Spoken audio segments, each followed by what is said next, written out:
kabar hari ini? Semoga kalian sehat dan semangat belajar ya. Nah, hari ini kita akan belajar tentang sesuatu yang sangat penting dalam kehidupan kita. Coba tebak, kira-kira kita akan belajar apa ya hari ini? Apa yang kita minum setiap hari? Air, Bu. Betul, air.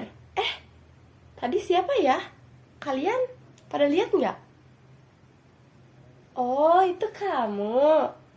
Nah, perkenalkan ya teman-teman, dia San yang akan menemani kita pada pembelajaran hari ini. Oke, kita lanjut.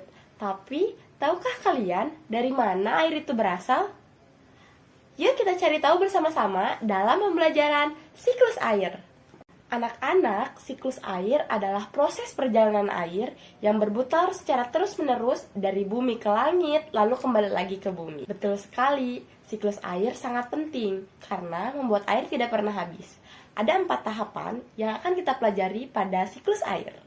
Yang pertama, ada proses penguapan atau biasa disebut evaporasi.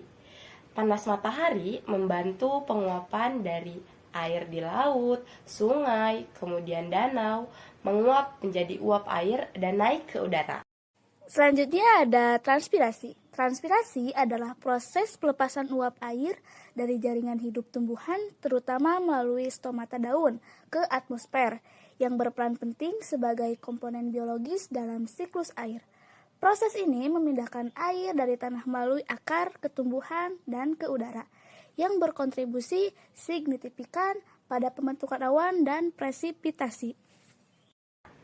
Pernahkah kalian melihat genangan air di jalan yang tiba-tiba menghilang? Ayo coba pikirkan sambil kita lanjut kepada tahap kedua. Uap air yang naik ke langit akan menjadi dingin dan berubah menjadi titik-titik air, kemudian berkumpul menjadi sebuah awan. Proses ini disebut pengembunan atau kondensasi. Ayo coba kita pikirkan kenapa awan bisa berwarna putih atau hitam ya? Nah, ketika awan sudah penuh dengan air akan turun ke bumi sebagai hujan. Biasanya kita melihat sebagai gerimis, hujan yang cukup deras ataupun sedang. Coba kalian pikirkan lagi apa yang kalian lakukan ketika hujan turun? Nah, proses turunnya air dari awan turun ke bumi yang disebut hujan itu disebut presipitasi. Diingat ya anak-anak? Nah, kita akan memasuki proses keempat, yaitu di mana setelah hujan turun, air akan mengalir ke sungai, kemudian kembali ke danau atau ke laut. Hal itu juga bisa terjadi ketika air-air tersebut meresap ke dalam tanah-tanah. Dan itu disebut infiltrasi. Lalu, keempat siklus itu akan terus berulang, kembali berputar. Dari bumi menguap ke langit, kemudian dari langit turun kembali ke bumi. Ayo coba kita pikirkan, kenapa ya tumbuhan sangat membutuhkan air? Oke, karena kita sudah mempelajari terkait siklus air, ayo kita hafalkan dengan cara bernyanyi. Mengapa air tidak pernah habis? Padahal selalu kita gunakan. Itu semua karena air ada siklusnya. Dengan bantuan sinar matahari, air menguap evaporasi. Dari tumbuhan menguap transpirasi, kumpul menjadi awan, itulah kondensasi. Hujan turun itu presipitasi. Air hujan meresap ke dalam tanah, itu disebut dengan infiltrasi.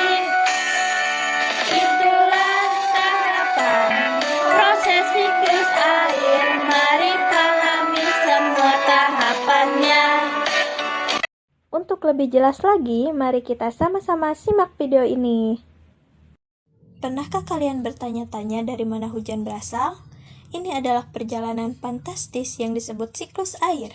Semuanya dimulai dengan penguapan, matahari memanaskan air, dan air berubah menjadi uap tak terlihat lalu naik ke langit.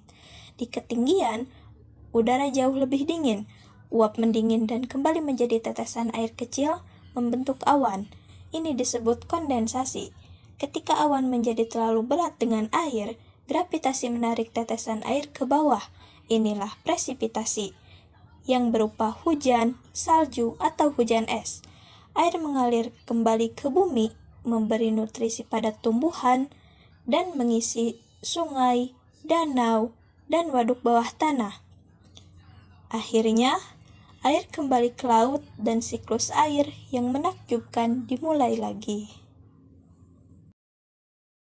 Sekarang ada teman aku nih, bernama Kumo, yang akan menceritakan bagaimana dia memproses air.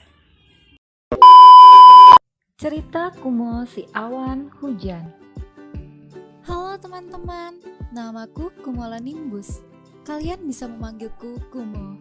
Kali ini aku akan bercerita bagaimana hujan turun serta manfaatnya. Hujan itu terjadi dimulai dari air-air yang naik ke atas langit. Lihat, airnya saling berpegangan. Setelah itu, air-air berkumpul dan membentuk awan-awan kecil. Lalu, awan-awan kecil itu bersatu karena tertiup oleh angin. Jadilah Kumo yang besar dan gelap. Karena badanku sudah besar dan penuh dengan air, akhirnya air itu jatuh ke bumi dan terjadilah hujan. Itulah cerita perjalananku sampai akhirnya hujan turun ke bumi. Yuk kita amati lagi prosesnya. Panas matahari membuat air laut atau danau naik ke atas langit dan membentuk awan-awan kecil. Awan-awan kecil tertiup angin ke daratan dan berkumpul menjadi awan yang besar. Ketika awan semakin besar, udara tidak lagi bisa menampung beratnya, sehingga tetes-tetes air pun jatuh ke bumi. Itulah yang kita sebut hujan. Menarik sekali kan? Selanjutnya, aku akan bercerita apa manfaat dari hujan. Manfaat yang pertama, hujan mengairi sungai yang biasa menjadi sumber air hewan-hewan di hutan. Selain itu, hujan juga dapat membuat hutan tumbuh subur dan hijau. Hujan juga membantu membersihkan udara. Udara yang bersih sangat baik untuk pernapasan kita. Hujannya sudah berhenti. Lihat, muncul pelangi yang indah sekali. Hari kembali cerah, dan itu semua adalah cerita Kumo tentang hujan. Nah, sekarang ayo latih pemahaman kita dengan mengerjakan soal-soal berikut. Soal yang pertama, perubahan air menjadi uap karena panas matahari disebut A. Kondensasi, B. Presipitasi, C. Evaporasi, D. Infiltrasi.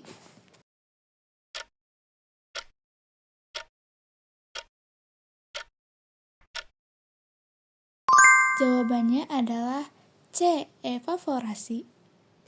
Soal yang kedua, awan terbentuk dari hasil A. Air hujan, B. Uap air yang mendingin, C. Air sungai, D. Air laut.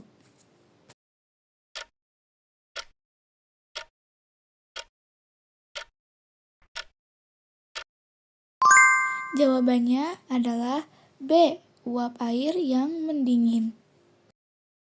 Soal yang terakhir, peristiwa turunnya hujan disebut A. Evaporasi, B. Kondensasi, C. Presipitasi, D. Transpirasi.